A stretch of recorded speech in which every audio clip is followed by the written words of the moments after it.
বঙ্গবন্ধু কন্যা আজকে আছে বিদায় তোমরা শান্তি মতো যেখানে খুশি ওখানে মাহফিল করতে পারতেছ। দেশে কি হইতো যদি উনি না থাকতো? মাহফিল করতা। এরা তো চাই পারে না বাবা শাহজালালের মাজার ভেঙে গেল। হাজার বছরের শ্রেষ্ঠ বাঙালি, বীর বাঙালি বঙ্গবন্ধু শেখ মুজিবুর রহমান, তিনিও কিন্তু সুন্নি ছিল, ওয়াহাবি না।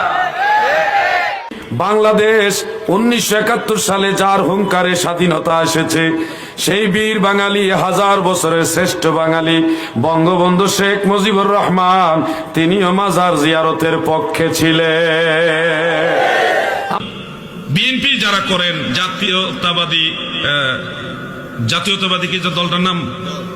জাতীয়তাবাদী দল মানে বিএনপি।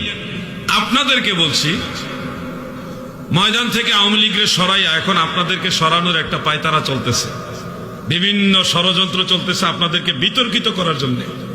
কারণ এখন যদি আপনাদেরকে বিতর্কিত করতে পারে তাহলে নবীর দুশমনদের জন্য ময়দান ক্লিয়ার। আমরা আপনাদেরকে বলছি, আমরা আপনাদের সহযোগিতা করবো ইনশাআল্লাহ। আমরা আপনাদের সাথে অবশ্যই সহযোগিতার হাত বাড়াবো।